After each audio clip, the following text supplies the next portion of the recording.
दोस्तों, जब भी हम पूजा पाठ करने बैठते हैं तो सबसे पहले कर्म साक्षी दीपक जलाते हैं, क्योंकि दीपक में ही अग्नि को साक्षी मानकर जब हम पूजा पाठ करते हैं तो सीधे हमारे ईश्वर उस परम पिता परमेश्वर तक हमारी पुकार पहुंच जाती है।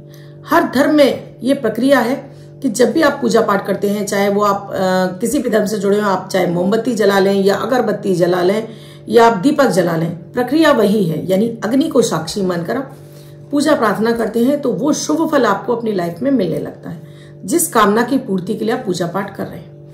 आज मैं आपको बता रही हूं कि दीपक में आपको क्या डालकर जलाना चाहिए, जिससे कि अपने जीवन में जो इच्छित कार्य हैं आप इन्हें पूरा करना चाहते हैं, सुख समृद्धि चाहते हैं, धन वृद्धि चाहते हैं, भाग्य का साथ चाहते हैं, सब कुछ आपको एक दीपक के माध्यम से मिल सकता है। दीपक चमत्कारिक रूप से आपके जीवन में प्रभाव डालते हैं। राधे राधे, नमस्कार। मैं आपकी आशुतोष एस्ट्रोलॉजर अर्चना गुप्ता ज्योतिष के सरल उपाय में आप सभी का हार्दिक स्वागत करती हूँ। कैसे हैं आप सभी? आशा करती हूँ आप सभी स्वस्थ और प्रसन्न होंगे। अपने पूरे परिवार के साथ ऐसे ही स्वस्थ और प्रसन्न बने रहें, ऐसी मैं आप सभी के लिए मंगल कामना करती हूँ। दोस्तों, वीडियो शुरू करूँ उससे पहले आप सभी से एक ही रिक्वेस्ट है, आपने अब तक इस चैनल को सब्सक्राइब नहीं किया, मेरे रेगुलर व्यूवर्स हैं, तो प्लीज चैनल को सब्सक्राइब कीजिए, घंटी के बटन को ऑल पर करना बिल्कुल ना भूलें, जिससे मेरे दोनों वीडियोस 3:11 और 8 बजे आने वाला लाइव वीडियो दोनों आपको निरंतर मिलते रहें। इन उपायों को करके आप अपने जीवन में शुभता प्राप्त कर सकें। बेहद चमत्कारिक उपाय देती हूँ, इन उपायों से आपको किसी भी तरह की कोई हानि नहीं होती। दोस्तों, जिस घर में दीपक जलता है सुबह और शाम, उस घर में कभी भी दरिद्रता नहीं आती, उस घर में सदैव प्रॉस्पेरिटी रहती है। लेकिन दीपक जलाने की भी विधि है, ऐसा नहीं है कि आप कुछ भी जला दें। दीपक अगर आप मिट्टी का जला रहे हैं, चांदी का जला रहे हैं, पीतल का जला रहे हैं तो बहुत शुभ होता है। अगर आप स्टील का दीपक जला रहे हैं तो ये कहीं ना कहीं आपके घर में दरिद्रता लाता है। इसी तरह से दीपक में डाले जाने वाला तेल, आप तेल का जला रहे हैं, घी का जला रहे हैं, वो भी महत्व रखता है। घी से सभी देवी देवताएं आपके प्रसन्न होते हैं। घी की खुशबू से माता माँ लक्ष्मी खिंचकर आती है। घी की खुशबू से आपके सभी देवी देवता आपके घर में स्थिर रूप से निवास करते हैं। वहीं सरसों का तेल तमस है, यानी कि वो शनि की ऊर्जा को आपके घर में लाता है और ये आपके जीवन में दुख, कठिनाई और परेशानियों का सबब बन जाता है।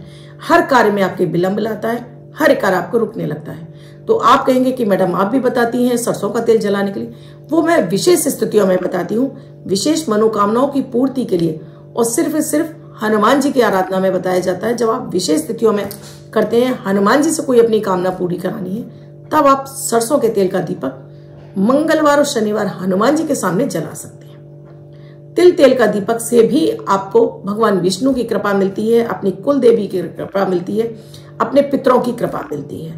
तो तिल का तेल का दीपक जला सकते हैं। भूल कर भी आपको मूंगफली के तेल का दीपक नहीं जलाना चाहिए या रिफाइंड तेल का दीपक नहीं जलाना चाहिए। मूंगफली का तेल घर में घोर दरिद्रता लाता है, उस घर की समृद्धि को खा जाता है जिस घर में मूंगफली के तेल का दीपक जलता है या रिफाइंड तेल का दीपक जलता है। मुझे अपना खुद से अनुभव बता रही हूं मैं आपको। मैंने बॉम्बे जैसे शहरों में लोगों को रिफाइंड तेल का और साथ में मूंगफली के तेल का दीपक जलाते हुए देखा है। जब उनके घर में परेशानियां हैं, जब उन्होंने कांटेक्ट किया, तब हमने बताया कि ये तेल नहीं जलाना चाहिए। एक तो इससे जो कार्बन निकलता है वो आपके राहु को एक्टिव कर देता है, और एक्चुअली में तो रिफाइंड तेल है ही नहीं, ये सरसों का ही तेल है जिसे रिफाइंड करके आपको दिया जाता है। आपको जलाना है तो तिली के तेल का दीपक जलाइए। अगर आप घी अफोर्ड नहीं कर सकते हैं, इसमें घबराने की बात ही नहीं है, आप तिल तेल का दीपक जलाइए। यूं तो दीपक बहुत सारे तेलों के जलते हैं, जैसे नारियल के तेल का जलाया जाता है विशेष स्थितियों में, आपका महुए के तेल का जलाया जाता है विशेष स्थितियों में, तिल के तेल का जलाया जाता है, घी का जलाया जाता है, और साथ में अंडे के तेल का भी दीपक जलाया जाता है। इसके ये विशेष प्रयोग होते हैं, वो विशेष तरह से जलाए जाते हैं अपनी मनोकामना की पूर्ति के लिए। यहाँ बात कर रही हूँ दीपक। हमेशा अपने घर के मंदिर में आपको एक दीपक सुबह और शाम जरूर जलाना चाहिए। दीपक जलाने से आपको ईश्वर की कृपा प्राप्त होती है, क्योंकि ये साक्षी हैं, हम ज्योति स्वरूपी अपने ईश्वर को, इस ज्योति में ही हम अपने भगवान के दर्शन करते हैं। अपने घर में धन समृद्धि चाहिए तो आपको हमेशा कलावे की बाती यानी लाल बाती का, और वो भी कॉटन की यानी कि सूती कपास की जो बातियां होती हैं, रुई की बाती की मैं बात ही नहीं कर रही हूँ, मैं बात कर रही हूँ कलावे की बाती की, जो कि हम मौली रक्षा सूत्र बांधते हैं, ये इस तरह का, इस धागे की बाती बनाकर आप अपने घर में दीपक जलाते हैं सुबह शाम। इससे स्वतः ही माता माँ लक्ष्मी की असीम कृपा आपके जीवन में आने लगती है। शुद्ध देसी घी भरिए और इस दीपक को जलाइए।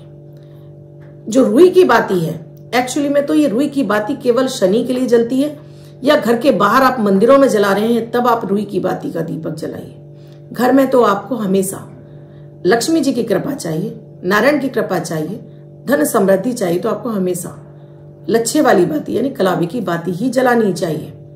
एकादशी तिथि पर विशेष रूप से आपको देव उठनी एकादशी आ रही है।